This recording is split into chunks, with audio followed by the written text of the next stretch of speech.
Welcome to this Cinematic Explainer. Today, we're doing something a little different. We're slowing down.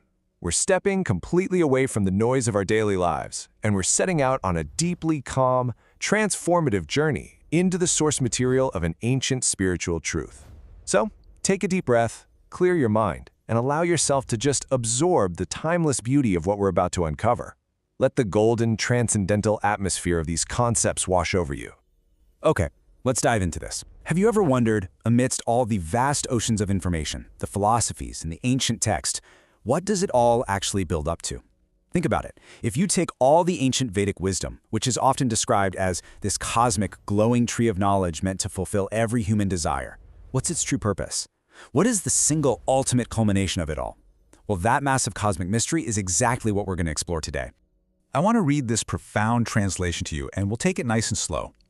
O expert and thoughtful men, relish Srimad Bhagavatam, the mature fruit of the desired tree of Vedic literatures. It emanated from the lips of Sri Shukadeva Goswami. Therefore, this fruit has become even more tasteful, although its nectarium juice was already relishable for all, including liberated souls. You see, this is an ancient, sacred invitation. It's literally calling out to thoughtful souls. It's calling out to you to taste something far beyond the ordinary. Part 1. The Tree of Vedic Wisdom and its Cosmic Origins. As we touched on, the Vedas are often described as a massive celestial desire tree containing absolutely every category of knowledge you could ever need for material and spiritual life. But while that tree has infinite branches, its ultimate sacred purpose isn't just to give us material success or mundane knowledge. The absolute highest culmination of all Vedic wisdom is loving devotion to the Supreme. Beyond all the rules and all the rituals, the entire cosmic tree exists for one reason: to reveal this pure, loving relationship. Moving on to Part 2, the ripened spiritual fruit and a divine revelation.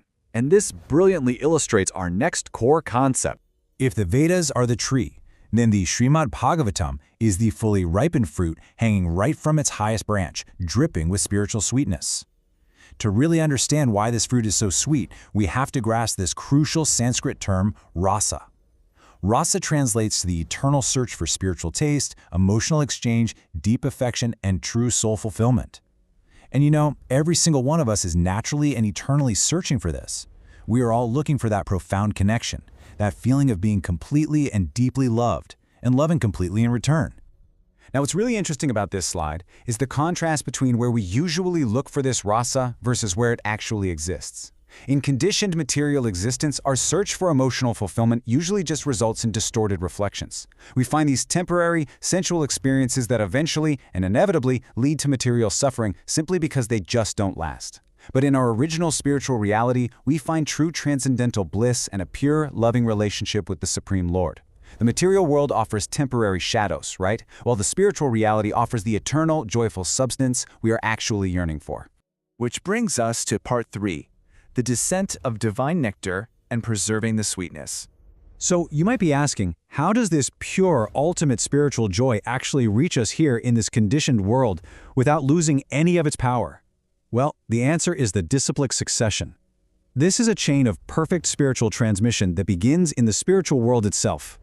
It was passed to the great sage Narada Muni in the ancient era, compiled by Vyasadeva over 5,000 years ago, and then spoken by Shukadeva Goswami shortly after. Through this unbroken lineage, the pure divine nectar descends perfectly across the ages, kept utterly pure by the golden threads connecting these enlightened souls. And here we find such a beautiful, poetic metaphor. The ancient text specifically notes that the Srimad Bhagavatam was touched by the lips of Shukadeva Goswami.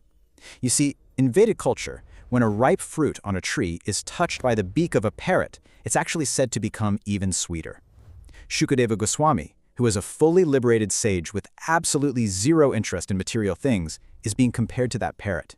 Because this completely pure soul spoke it out of sheer spiritual ecstasy, the nectar was magically enhanced by his pure devotion.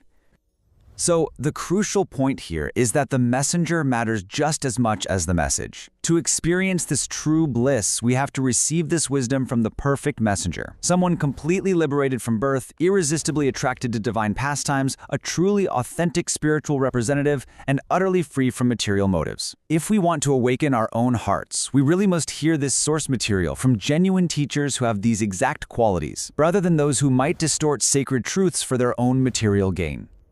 Let's move into part 4, Awakening Eternal Spiritual Rasa. Let's move to and see how this builds. We're transitioning from the grand cosmic scale of history right down to the intimate space of our own hearts. How do we actually approach this wisdom? Well, step 1 is to approach it gradually and respectfully. This isn't just information to be conquered, it's a reality you're being invited into.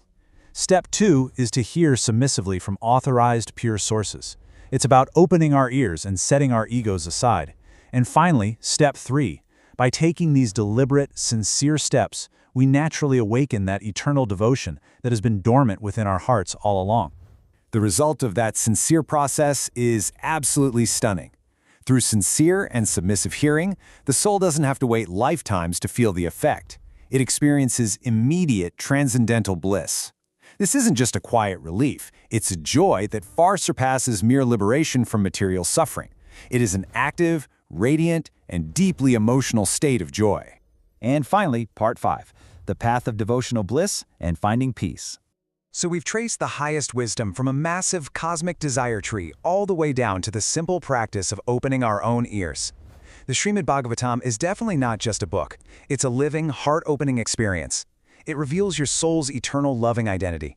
It connects us directly to the supreme reservoir of emotion. It helps us transcend all material illusion, and ultimately it establishes a complete, joyful spiritual perfection. It fully satisfies our exhausting search for true love. Which leaves us with one final profound thought to consider. The fruit is ripened, the sages have preserved it. The nectar is flowing, just waiting to offer you a peace that the material world simply cannot provide. So I leave you with this question. Will you open your heart to drink deeply from the eternal nectar of spiritual truth? Thank you so much for joining me for this cinematic explainer of such deeply sacred source material. May your journey toward this transcendental sweetness be profoundly beautiful.